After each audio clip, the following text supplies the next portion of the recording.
Microsoft baru saja mengeluarkan laporan keuangan terbaru dan hasilnya cukup baik, yaitu melebihi ekspektasi investor. Dengan performa perusahaan yang sebagus ini, apakah sahamnya layak untuk dimiliki? Finding life along the way, melodies we haven't played. No, I don't want no rest. Echoing. Hai Sobat Investor, selamat datang di Islam Invest dan kali ini kita akan membahas saham Microsoft. Ya, siapa sih yang tidak tahu Microsoft, raksasa software dan juga AI sekarang baru saja mengeluarkan laporan keuangan terbaru nih. Berdasarkan berita dari Yahoo Finance, Microsoft beats on Q1 top and bottom lines on cloud strength. Jadi laporan keuangannya itu meningkat dengan cukup bagus ya. Contohnya kita cek di sini. Earning per share dari Microsoft di kuartal ini adalah 3,30 dolar, sedangkan ekspektasi dari analis adalah 3,1 ya. Artinya Microsoft itu berhasil melampaui ekspektasi analis dan ini adalah sinyal yang bagus untuk kenaikan harga sahamnya. Nah, selain itu performa keseluruhan dari Microsoft juga sangat bagus ya. Kita cek di sini nih, revenue itu semakin meningkat nih, tiap kuartalnya itu terus naik ya. Jelas Microsoft ini adalah perusahaan yang layak untuk diinvestasikan dalam jangka panjang nih. Di antara 3 lini utama bisnis Microsoft, yaitu productivity yaitu software dan Windows, Intelligent Cloud yaitu OneDrive dan juga Azure, dan juga personal computing yaitu yang lainnya, itu ternyata untuk Intelligent Cloud, bisnis cloud computing dari Microsoft itu naik paling banyak. Kita tahu ya bahwa sekarang itu semua orang tuh menyimpan filenya itu di cloud. Biasanya yang paling terkenal tentu saja adalah Google Cloud ya, dengan Google Drive-nya. Apple juga ada Apple Drive, tapi Microsoft juga ternyata tidak kalah meningkatnya dengan OneDrive-nya ya teman-teman. Nah, selain itu juga Microsoft itu menggandeng perusahaan-perusahaan ya, biasanya mereka berbisnis dengan perusahaan dengan Microsoft Team-nya, membuat bisnis Microsoft itu semakin bagus. Nah, sebelum kita cek harga sahamnya lebih detail, kita cek sejenak nih lini bisnis dari Microsoft itu apa saja sih sebenarnya. Kita cek dari website yang langsung yang Microsoft.com, langsung di sini saja nih untuk melihat bisnis dari Microsoft itu apa saja. Pertama tentu saja ya Windows. Saya yakin teman-teman juga sebagian besar menginstal Windows di laptopnya ya. Tentu saja ada juga yang pakai Mac, tapi untuk di Indonesia masih jauh lebih dominan Windows tentu saja. Dan juga AI yaitu Copilot ya, ketika kita menginstal Windows biasanya sudah terinstall Copilot di dalamnya nih teman-teman. Dan juga ada OneDrive. OneDrive itu adalah aplikasi penyimpanan cloud ya yang dari Microsoft dan harganya cukup murah karena biasanya dibundling dengan Microsoft 365. Outlook, Skype, OneNote, dan Team ini adalah aplikasi biasanya bundlingan semua dalam satu setting ya. Dan Xbox ini adalah konsol gaming dari Microsoft yang luar biasa terkenalnya, bersaing ketat dengan PlayStation 5 nih teman-teman. Jadi selain bisnis software, Microsoft juga punya bisnis hardware. Selain itu, selain hardware-nya, Microsoft juga punya bisnis software untuk gamenya nih, dari game PC. Microsoft juga mengakuisisi beberapa studio game ternama ya untuk membuat game PC-nya sendiri teman-teman. Selain itu juga ada Microsoft Game Pass, yaitu ada pasar untuk gamenya, pesaing dari Steam tentu saja. Jadi bisnisnya tuh benar-benar menggurita kemana-mana ya. Untuk bisnis ada Microsoft Cloud, Security, Azure. Bisnis Microsoft itu lengkap mulai dari personal computing, cloud, dari perangkat PC, untuk software, game, dan juga pasar PC dan juga pasar software tentu saja, dan juga bisnis, yaitu lengkap semuanya. Dan ini adalah bisnis-bisnis bukan yang kecil, tapi dengan skala global yang sangat besar. Jadi untuk investasi jangka panjang, jelas Microsoft itu adalah perusahaan yang cocok. Tapi kita perlu cek juga nih laporan keuangannya agar kita menjadi tahu luar dan dalam apakah Microsoft itu benar-benar bagus atau tidak. Kita cek harga sahamnya nih, dalam 5 hari terakhir Microsoft sudah naik 1,7%, dalam 1 bulan terakhir sudah naik sampai 0,5%. Dalam 6 bulan terakhir naik lumayan tinggi sampai 11%, dan dalam 1 tahun terakhir naik sampai 28%. Nah, kita cek nih dalam 5 tahun terakhir. Karena kalau saya berinvestasi, view-nya itu selalu untuk jangka panjang, jadi minimal 5 tahun sekali. Dan kalau kita berinvestasi di Microsoft sejak 5 tahun yang lalu, uang kita akan sudah naik sampai 200%, teman-teman. Nah, selanjutnya kita cek lagi di Regu. Saya suka di Regu karena ini adalah website dari Indonesia. Jadi bagi teman-teman yang suka analis dari website lokal, ini bisa dijadikan patokan ya. Kapitalisasi pasar dari Microsoft itu sudah sangat besar, yaitu mencapai 3,2 triliun dolar nih teman-teman ya. Luar biasa gedenya. 3 triliun dolar itu, wow, gede banget teman-teman. Dividennya, meskipun Microsoft itu perusahaan teknologi yang biasanya belum membagikan dividen, tapi ternyata di sini Microsoft sudah membagikan dividen sebesar 0,7% nih. Serutin apakah Microsoft membagikan dividen? Nanti kita cek ya histori dividennya. Terus simak video ini teman-teman.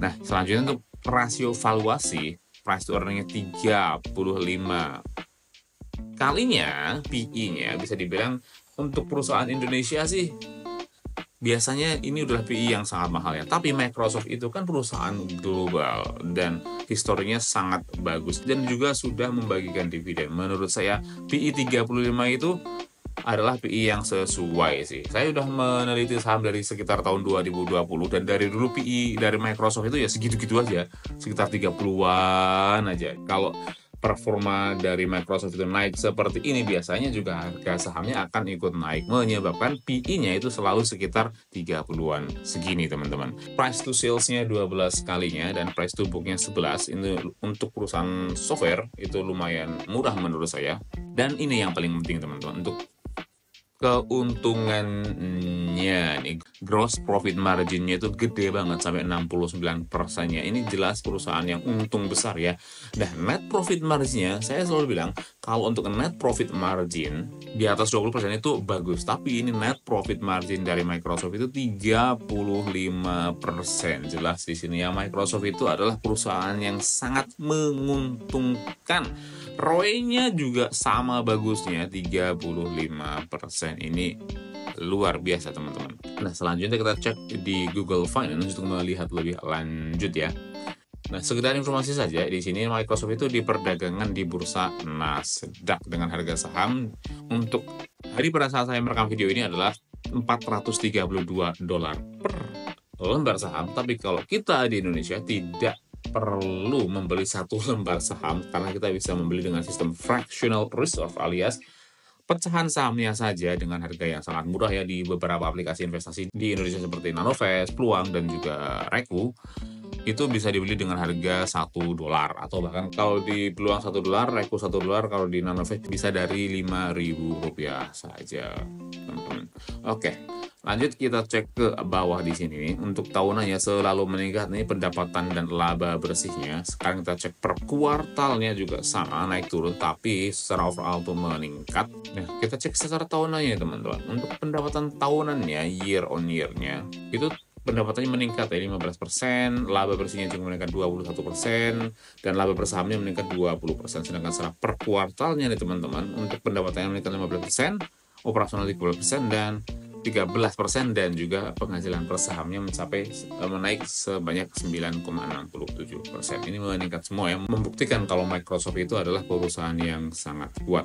Nah, sekarang kita cek neracanya nih untuk melihat apakah Microsoft itu dengan perusahaan segede itu memiliki harta dan utang yang sehat nih teman-teman. Untuk per kuartalnya nih asetnya itu mencapai $512 miliar ya, ini dalam USD teman-teman. $512 miliar. Total aset itu banyak banget. Dengan ekuitas atau total modal itu $268 miliar, dan hutangnya, total hutangnya itu hanya 243. Jelas ini adalah perusahaan yang sehat ya, karena total ekuitasnya itu lebih banyak dibandingkan dengan total hutangnya nih teman-teman. Kita cek di Yahoo Finance untuk estimasi analisnya itu Microsoft selalu berhasil melampaui dari estimasi analis. Artinya perusahaan Microsoft itu perusahaan yang berkembang lebih cepat dibandingkan dengan ekspektasi analis. Ini adalah perusahaan yang bagus ya, tipe-tipe perusahaan seperti ini nih teman-teman ya, dengan di kuartal terakhir ya, kuartal kedua tahun 2024 data yang ada di Yahoo Finance itu earning per share-nya 295, sedangkan estimasinya itu 293, berhasil melampaui ekspektasi analis nih teman-teman. Untuk rekomendasinya di Yahoo Finance itu kelihatan di sini ya, jauh lebih banyak buy dan strong buy-nya. Contohnya di bulan Oktober ini saja ini terbaru.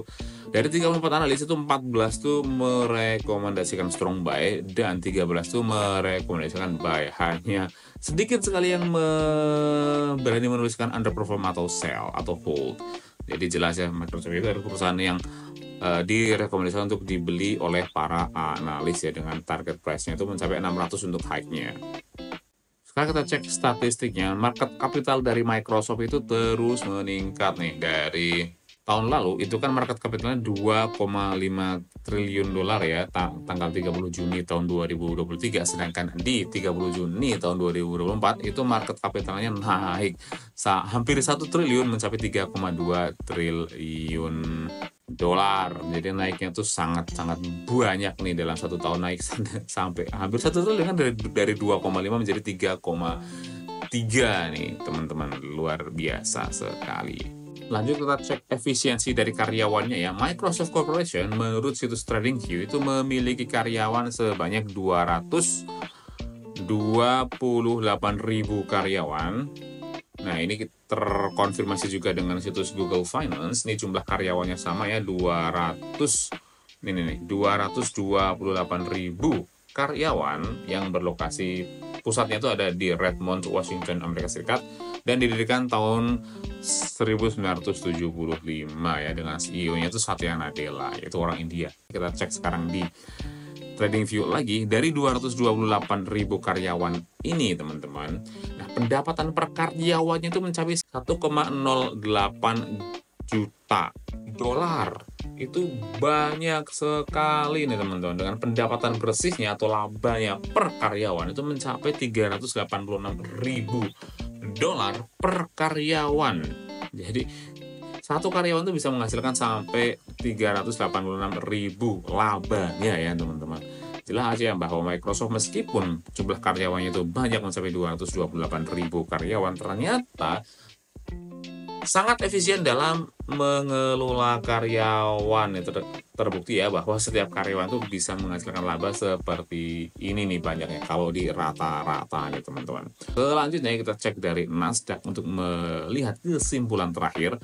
Nah, sebelum kita cek kesimpulannya, kita cek dulu histori dividennya. Tadi kan saya bilang nih bahwa Microsoft itu sudah membagikan dividen sebanyak 0,7%, sedangkan historinya Microsoft itu ternyata cukup rutin dalam membagikan dividen teman-teman. Tahun 2023 membagikan dividen sampai 4 kali, dan tahun 2024 sudah membagikan dividen sebanyak 3 kali, dan yang keempatnya akan dibagikan pada tanggal 12 Desember tahun 2024. Jadi, meskipun dividennya itu kecil, hanya 0,7% ya, tapi ternyata Microsoft itu sangat rutin membagikan dividennya nih teman-teman. Jadi lumayan lah kalau kita investasi dalam jumlah yang banyak, 0,6% juga lumayan kok.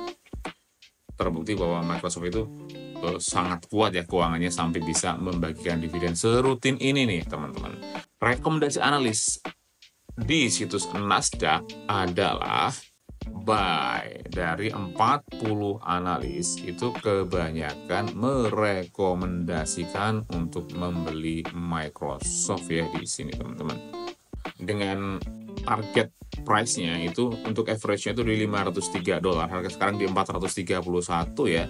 Target price average-nya di 503 dolar, dan untuk yang ekspektasi tingginya itu di 600 dolar. Jadi jelas ya, baik dari Nasdaq ataupun dari Yahoo Finance itu sama-sama merekomendasikan untuk membeli saham ini, dan saya setuju karena keuangannya yang sekuat ini teman-teman, hutangnya yang sangat sedikit dan performa dari price to earning dan juga price to sales-nya yang luar biasa ya. Price to sales dan price to earning-nya juga kecil, dan juga untuk return on equity dan asetnya juga bagus.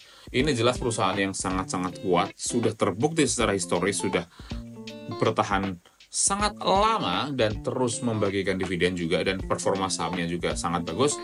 Menurut saya jelas sih, jika sobat investor ingin mencari saham yang cukup aman untuk diinvestasikan, paling bagus dalam jangka panjang minimal 5 tahun ya, agar mendapatkan return sampai 200% seperti ini, Microsoft bisa dijadikan pilihan. Oke, begitu dulu pembahasan saham kita pada hari ini. Jika kalian memiliki request saham apa yang ingin dibahas selanjutnya, tuliskan juga di kolom komentar ya. Dan jika kalian membutuhkan referral untuk mendaftar di aplikasi-aplikasi investasi di Indonesia, saya juga sudah tuliskan di kolom deskripsi nih teman-teman. Oke, ada request saham apa nih? Tuliskan juga di kolom komentar ya. Sampai jumpa di video selanjutnya. Salam investasi.